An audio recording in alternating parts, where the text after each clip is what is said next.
Assalamualaikum warahmatullahi wabarakatuh. I'm Norida Fitriani and we are from Group 12 and we are going to explain about our topic, which is about semantic roles in syntax.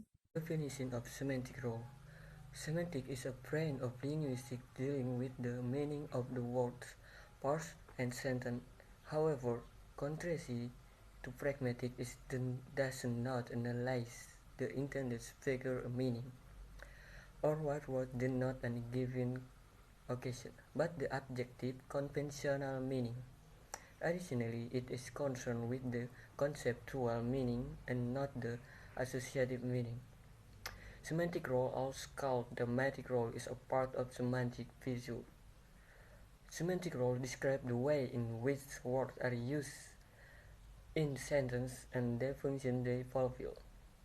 Another definition of semantic role is the semantic relation that links a predicate to its argument in the description of the situation. A very simple sentence. Every proposition has one predicate and varying number of referring expressions called argument.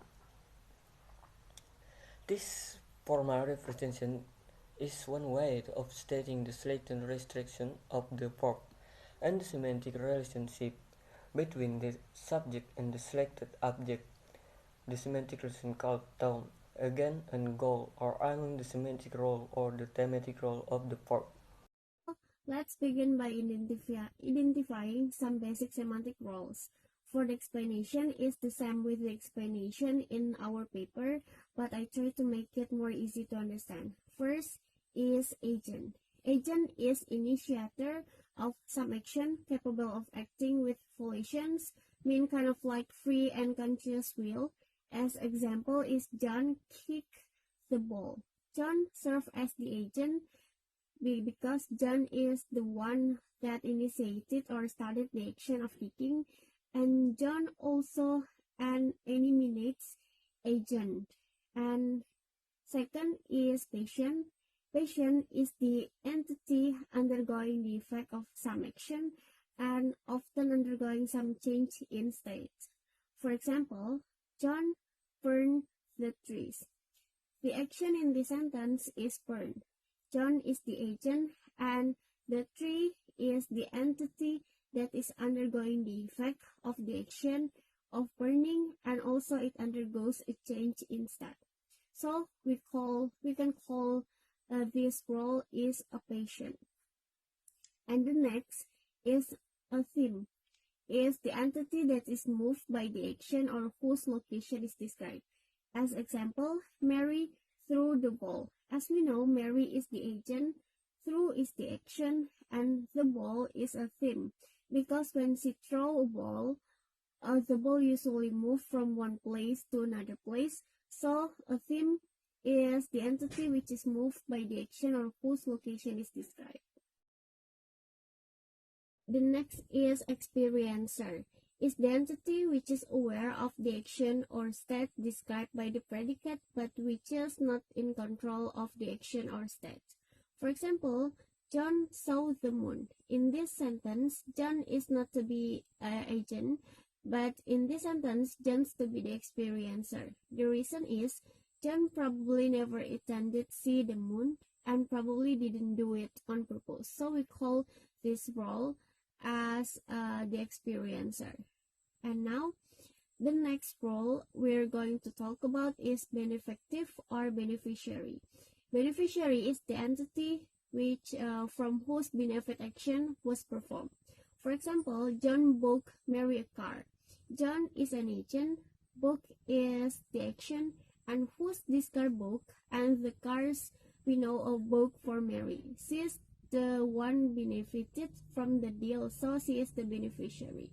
Closely that related to benefit is something called recipient. Now the recipient is subtype's goal involved in action describing change of position. For example, John sold the car to Mary. So the Mary here is the recipient of the car. Notice that this states the same even if we change the sentence up a bit. So John sold Mary the car. Mary is still the recipient. And now let's talk about the goal. The goal is the entity towards which something moves, and this movement can either be literally or metaphorically. So you can say John walked through school. John is the agent, walk is the action, and the destination now or the goal of John trips or his walking action is to get to school. So the school is the goal. Now that's a bit different from our next one called location. The location is a place where something is situated or takes place. The example is John saw the man at the library. At the library, describe where the action took place, so it's also called a location. The instrument is the means by which an action is performed or something comes. As example, John hit Bob with a stick. How did this hitting action takes place? It happens by using an instrument which was the stick. In this sentence, the role of a stick is the instrument. And after you already know the kinds of semantic roles, let me explain several common error or the confusing some roles. The first is the confusing the role of patience and theme.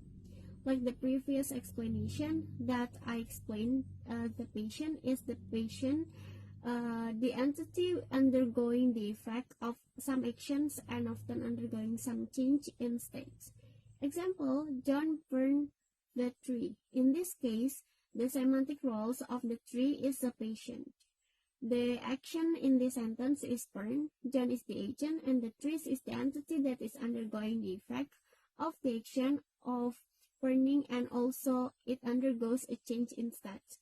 Jadi tindakan atau aksi dalam kalimat ini adalah dipangkas, sedangkan John di sini sebagai agent dan pohon adalah entitas atau sesuatu yang mengalami efek tindakan, pemangkasan dan juga mengalami perubahan keadaan.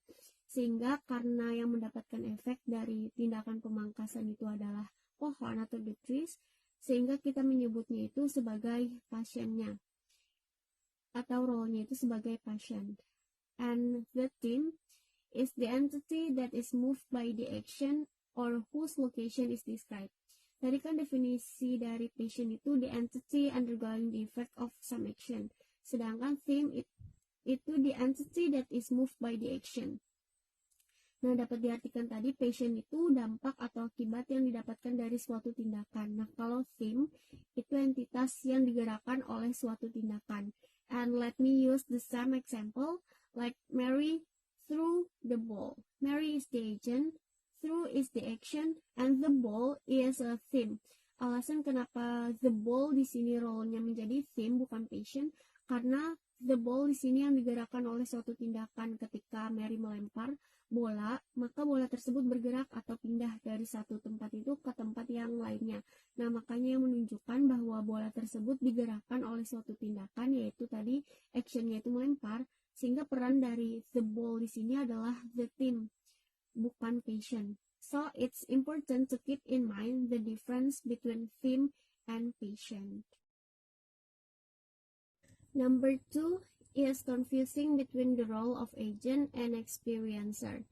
Agent is the initiator of some action capable of acting with volition, and experiencer is the entity which is aware of the action. Let me give two different examples. The first is John looked at the moon. John is in the sentence as the agent, and the second example is John saw the moon. John in the second sentence as the experiencer. Jadi alasan kenapa di kalimat John looked at the moon, peran John atau role John di sini sebagai agent, sedangkan di kalimat John saw the moon, role John di sini menjadi experiencer. Dikarenakan di kalimat pertama yang menggunakan kata look atau melihat di sini, John melihat bulan tersebut dengan kemauannya, atau bisa dibilang John sengaja ingin melihat bulan. Sedangkan di kalimat kedua yang menggunakan kata saw, di sini John hanya melihat bulan. Jadi John tidak melakukan tindakan melihat itu dengan sengaja, dan mungkin John tidak memiliki keinginan atau pilihan untuk melihat bulan atau tidak. So that's why John in the second sentence not be the agent but to be the experiencer, atau sebagai yang mengalami dalam melihat bulan. And the last is distinguish between search, goal, and location. Let me sum up the definition between goal, search, and location. The goal is the entity towards which the action of the verbs. The search is the entity from which the action of the verbs orients. And the location is the entity where the action of the verb is taking place. And let me give you 3 different examples. First is goal. Harriet is driving to the library this evening. And the search, Harriet from the library at noon. And the last location, Harriet studies at the library all weekend. So that's the several errors in some semantic roles. And I hope with these common errors that I already explained, all of us will be more understand about the difference between kinds in semantic roles. Okay, the next, the analysis of semantic roles in sentence. More explanation about semantic roles or thematic roles with several examples. Thematic roles are the same in sentence that are paraphrases, such as in both the sentence. The first, the dog bite the stick, and second, the stick was bitten by the dog. Explanation, the dog is the agent and the stick is the them. Thematic roles may remain the same sentence that are not paraphrased, as in the following instance. The first, the boy opened the door with the key, and second, the key opened the door, and last, the door opened. Explanation, in all 3 of the sentence, the door is the them, the object is open. In the first 2 sentences, the key, despite its different structural position, retains the thematic role of instrument.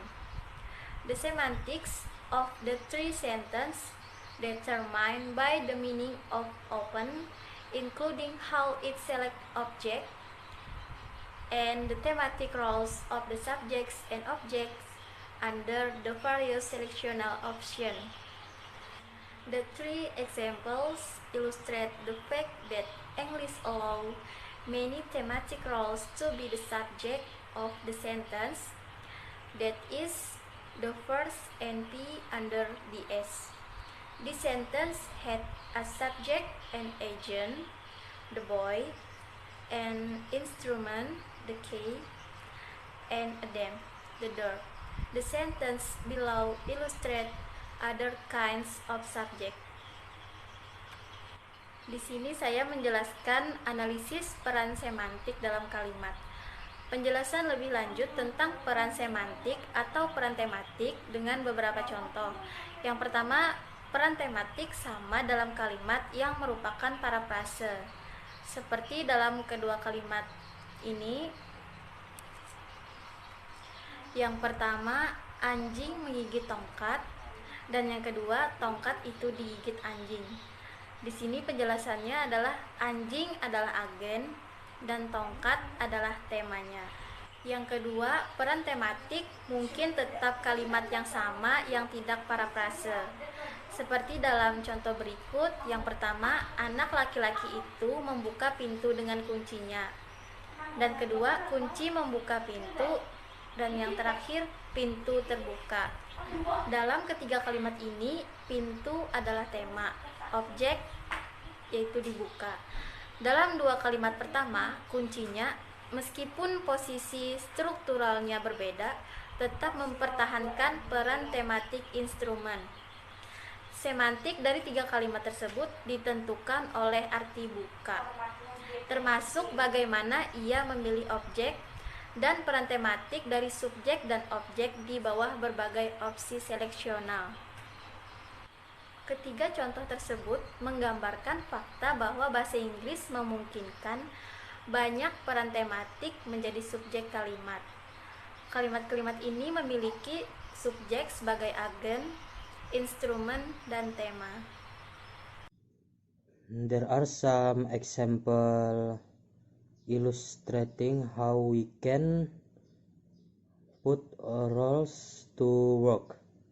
They can be used in the analysis of constructions that have the same syntactic structure but different sets of roles. Consider 1 and 2. Ada beberapa contoh yang menggambarkan bagaimana kita dapat menerapkan peran.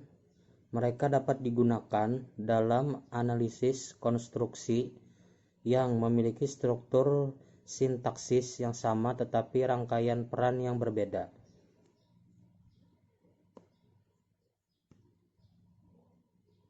One, A.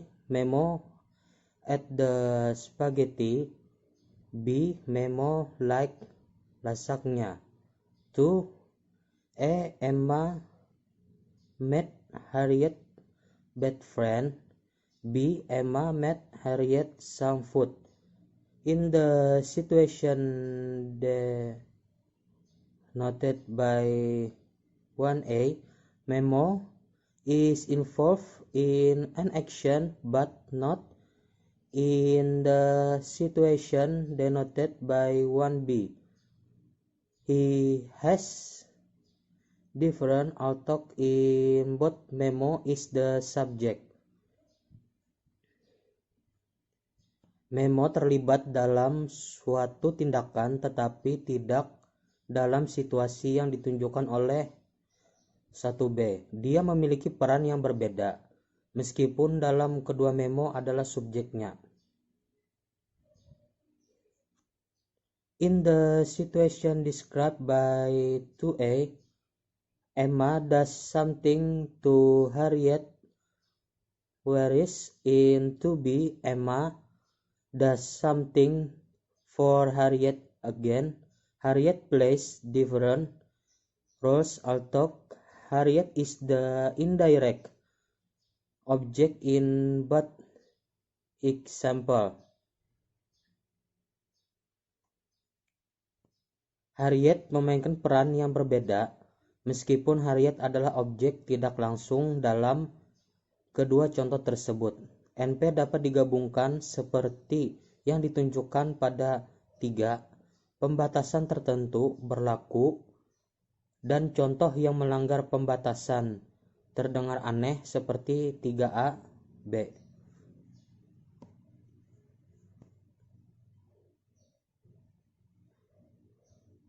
NPs can be conjoined as shown in 3.